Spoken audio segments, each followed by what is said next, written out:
Grad ஜான்ஸ்டோனுடைய டைரக்ஷனில் ரெடியாக இருக்க திரைப்படம் மேகன் 2.0. எமியோடைய அசத்தலான நடிப்பில் இந்த படம் ரெடியாக இருக்குது. படத்தோடைய கதை நீங்கள் எல்லோரும் இந்த படத்தோட பார்ட் 1 பார்க்க மிஸ் பண்ணியிருந்தீங்கன்னா நெட்ஃப்ளிக்ஸில் போய் பாருங்கள். அவ்வளோ இன்ட்ரெஸ்டிங்காக இருக்கும். கிட்டத்தட்ட எந்திரன் படத்தோடைய வேறு ஒரு வேர்ஷனாக தான் நான் இந்த படத்தை பார்க்குறேன். ஃபஸ்ட் பார்ட்டோட கதை என்னென்னா, ஒரு ஆண்டி இருக்காங்க, அவங்களுக்கு ஒரு அக்கா பொண்ணு இருக்காங்க. அந்த பொண்ணு ரொம்ப சின்ன பொண்ணாக இருக்காங்க. அந்த பொண்ணுக்கு ஃப்ரெண்ட்ஸ் தேவைப்படுறாங்க. இவங்க ஒரு பயங்கரமான ரொபாட்டிக் டெவலப்பராக இருக்கும்பொழுது அவங்க கம்பெனிக்காக ஒரு ரொபாட்டை ரெடி பண்ணுறாங்க. அதை டெஸ்ட் பண்ணோம்ல, அதை யாருக்கிட்ட டெஸ்ட் பண்ணலான்னும் போது சரி நம்ம அக்கா பொண்ணு இருக்காங்க, அவங்கக்கிட்டே டெஸ்ட் பண்ணோன்னா அந்த ரொபாட்டை கொடுக்குறாங்க. அவங்களுக்கு அந்த அனலைசேஷன்ஸில் என்னென்ன பண்ணணும் என்னென்ன பண்ணக்கூடாதுன்றதெல்லாம் கோட் பண்ணி வச்சிடறாங்க. ஒரு கட்டத்துக்கு மேலே அந்த ரோபோட்டுக்கு உணர்ச்சி வர ஆரம்பிக்குது. அந்த குழந்தைகிட்ட ரொம்ப பொசசிவாக ஃபீல் பண்ண ஆரம்பிக்குது. அந்த குழந்தை யாராவது ஹர்ட் பண்ணாங்கன்னா அவங்கள ஹர்ட் பண்ணுன்ற முடிவெடுக்க ஆரம்பிக்குது. அது கொலை வரைக்கும் போகுது. இதை அந்த ஆண்டி தெரிஞ்சுக்கிறாங்க. அதுக்கப்புறம் எப்படியாவது அந்த மேகனை ஷடன் பண்ணணும்னு நினைக்கிறாங்க. அதுலேருந்து அந்த மேகன் எப்படி தப்பிச்சு போகுது. ஒரு கட்டத்து மேலே அந்த குழந்தை மேலேயே அந்த மேகனுக்கு கோவம் அந்த குழந்தையே சாவடிக்கணுன்றது வருது. அங்கே எப்படி தடுத்து நிறுத்துறாங்க. கடைசியில் அந்த மேகன் இறந்து போயிடுது. இதுதான் பார்ட் 1 கதையாக இருக்குது. பார்ட் 2ல் பயங்கர சஸ்பீஷியஸான ஆக்டிவிட்டீஸ் வீட்டில் நடந்துக்கிட்டே இருக்குது. ஒரு சின்ன டவுட் இருந்துக்கிட்டே இருக்குது இவங்களுக்கு, இந்த ஆண்ட்டுக்கு. இங்கே மேகன் இருக்க போகிறாலோ, அவளோட ஆக்டிவிட்டீஸ் தான் இதெல்லாமோன்னு. திடுதுப்புன்னு FBI வீட்டுக்குள்ளே வராங்க. கண்மூடித்தனமாக தாக்குறாங்க. அந்த தாக்குதல்லேருந்து எல்லா இடத்துலையும் மேகன் அவங்கள காப்பாற்றுறா. இவளுக்கு ரொம்ப ஷாக்காக இருக்குது. இதை பண்ணதே இவ தான், நான் எனக்கு சும்மா காப்பாற்றுற மாதிரி நடிக்கிறா, அதுக்கான காரணம் என்னன்றது புரியலையே அப்படின்றத யோசிச்சுட்டு இருக்கும்போது மேகன் மாதிரி இருக்க வேற ஒரு ரோபோட் இருக்குது.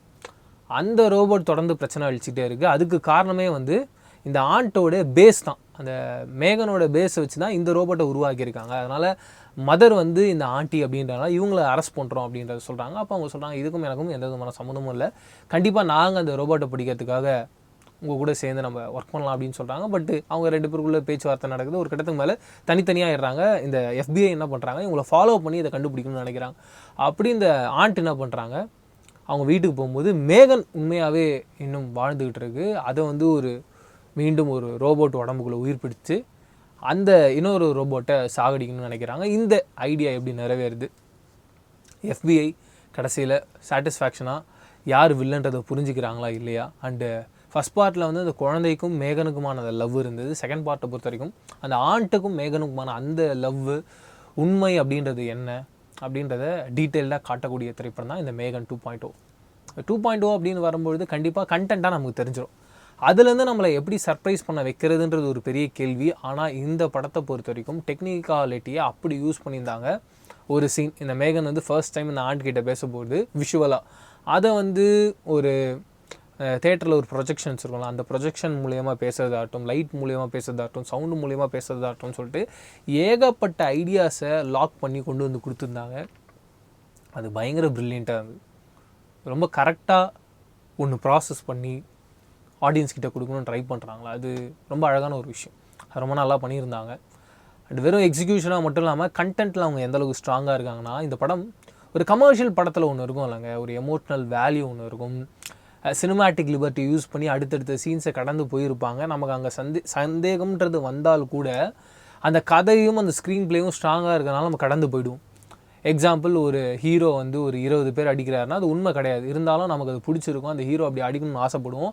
அதுதான் சினிமாட்டிக் லிபர்ட்டி அப்படின்றது. அப்படி ஒரு ஸ்பேஸை இந்த கதையிலையும் யூஸ் பண்ணி மேகனால் கண்டிப்பாக ஈஸியாக அதோட உடம்பை அதுவே க்ரியேட் பண்ணியிருக்குன்ற ஒரு ஸ்பேஸ் நமக்கு தெரியுது. இருந்தாலும் அவங்க ஹியூமன்ஸோட சப்போர்ட்டோடு அது எப்படி மூவ் பண்ணுறதுன்ற அந்த ஒரு பாயிண்ட்டாக இருக்கட்டும்.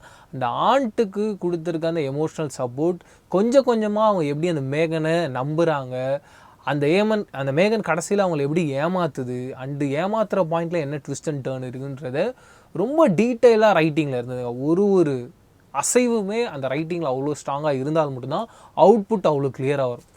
ஒரு பிரம்மாண்டமான ஒரு படம் பார்த்தோன்ற ஒரு ஃபீலு. கண்டிப்பாக அந்த 2 ரோபோட்ஸும் சண்டை போட்டுக்கிற அந்த சீக்வன்ஸ், எமி தான் அந்த ரோபோட்டாக நடிச்சிருக்காங்க.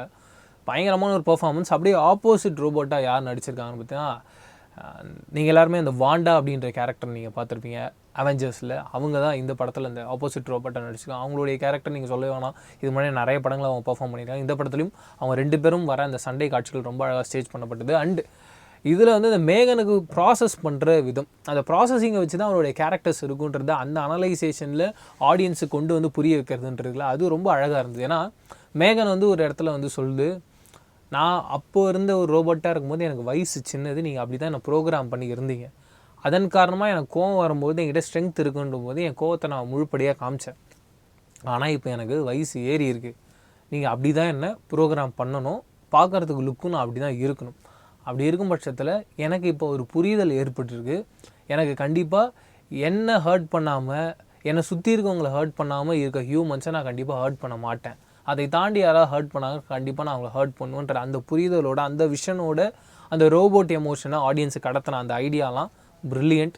ஓவராலாக மீண்டும் இந்த வாரம் வந்து இன்னொரு ஹாலிவுட் படமாக என்னை ரொம்ப திருப்திகரமான படமாக பார்க்க வச்ச ஒரு திரைப்படம் தான் மேகன் 2.0. நீங்கள் இந்த படத்தை தேட்டரில் பார்த்துருந்தீங்களா, பார்க்க போகிறீங்கன்னா உங்களுடைய கருத்துக்களை கமெண்ட் செக்ஷனில் ஷேர் பண்ணிக்கோ. இதே மாதிரி சூப்பரான அடுத்த ரிவ்யூவில் சந்திக்கிறேன். அது டடா பாபிஸ்க்கு நான் பிரவீன் கேஎஸ். பாய்.